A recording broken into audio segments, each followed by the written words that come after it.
समस्थिति के विषय में हमने प्राट के मत को पूर्व में अध्ययन किया। प्राट ने बताया कि सभी जो प्राट के मत के बाद में सर जॉर्ज एरी का मत जो है समस्थिति के विषय में महत्वपूर्ण है। एरी का मत आर्किमिडीज के तैरने के सिद्धांत पर आधारित था। आर्किमिडीज के सिद्धांत के अनुसार वस्तुओं के घनत्व व आयतन परस्पर संबंधित होते हैं। जो किसी द्रव में जितना डूबा होता है अपने आयतन के अनुपात में उतना ही द्रव व पदार्थ हटा देता है। इसे स्पष्ट करने के लिए उन्होंने एक हिमखंड का उदाहरण दिया कि महासागरों में बहते हुए हिमखंड जिस प्रकार से उसका एक भाग पानी के बाहर होता है और 9 भाग जो है पानी में डूबा रहता है, क्योंकि बर्फ का घनत्व 0.9 होता है। अतः पानी पर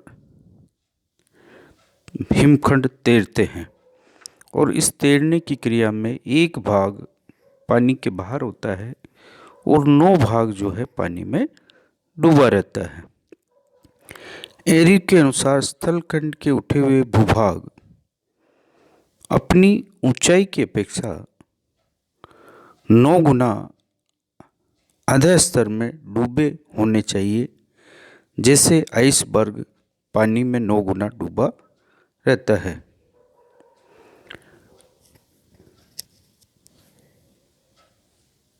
एरी ने सभी पर्वत, पठार, मैदान, समुद्र तली सभी का घनत्व समान माना है, जबकि प्राट ने जो है पर्वत, पठार, मैदान और तली के घनत्व में विभिन्नता बताई है।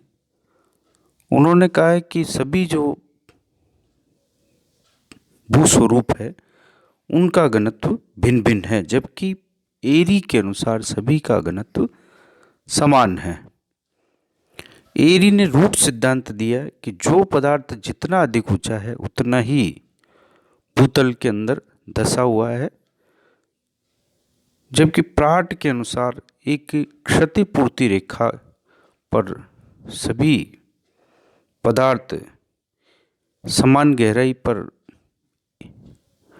भूगर्भ में धंसे हुए हैं और बाहर की ओर जो है उनकी जो पदार्थ जितना हल्का है उसकी उतनी ही अधिक ऊंचाई है और जिसका घनत्व कम है, अधिक है, वो उतना ही नीचा भूभाग है।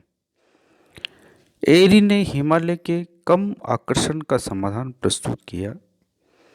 उन्होंने बताया कि नीचे का अधिक घनत्व के पदार्थ न होने के कारण हिमालय अपेक्षित रूप से गुरुत्वाकर्षण का जो प्रभाव है वो नहीं डाल पाया। इसी कारण से साहुल पिंड को अपनी ओर आकर्षित कम कर पाया।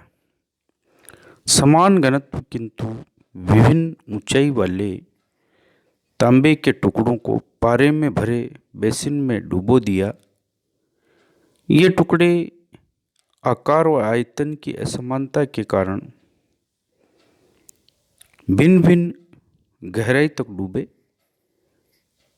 जो टुकड़े अधिक ऊंचे थे वे अधिकतम गहराई तक धंसे थे और जो तांबे के टुकड़े कम ऊंचे थे वो कम गहराई तक पारे में धंसे हुए थे। एरी ने इसी प्रयोग को लकड़ी के टुकड़ों के साथ भी किया। लकड़ी के टुकड़ों को जिनका समान मोटाई थी लेकिन उनके लंबाई में अंतर था, उन टुकड़ों को पानी के अंदर तैराया तो उसने पाया कि जो टुकड़ा अधिक लंबाई का है वो अधिक गहराई तक पानी में धंसा हुआ है और जो टुकड़ा छोटा है वो कम गहराई तक पानी में धंसा हुआ है। एरी का मत समान घनत्व किंतु भिन्न गहराई वाले स्तंभ, column of uniform density with varying depth, पर्वत काफ़ी गहराई तक अपनी जड़ें आधे स्तर के अधिक घनत्व वाले पदार्थ के अंदर धसा देता है और अधिक घनत्व वाले पदार्थ को हटा देता है। परिणाम स्वरूप ऊंचे उठे भूभागों के नीचे काफ़ी गहराई तक हल्के पदार्थों का विस्तार होता है। पठार की जड़ पर्वतों की तुलना में कम गहरी होती है, मैदानों की उससे कम और सागर तली की सबसे कम गहरी होती हैं। अतः एरी के अनुसार ऊंचे उठे भाग तथा निचले भाग संतुलित होकर समान हो जाते हैं। हमारे सामने एक डायग्राम प्रस्तुत है। इसमें भी एरी ने बताया कि लकड़ी के टुकड़े जो हैं जल में तैराए गए, जो टुकड़ा उनकी मोटाई बराबर है लेकिन लंबाई में अंतर, जो अधिक लंबा या टुकड़ा है वो अधिक गहराई तक धंसा हुआ है और बाहर भी सबसे अधिक निकला हुआ है, और जो टुकड़ा सबसे छोटा है वो कम गहराई तक धंसा हुआ है, पानी में कम गहराई तक डूबा हुआ है और बाहर भी जो है उसकी ऊंचाई कम है। इससे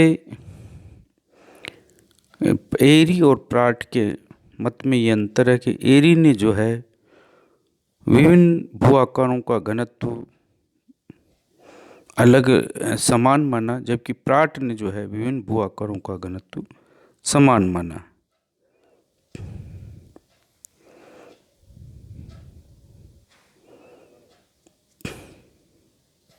धन्यवाद।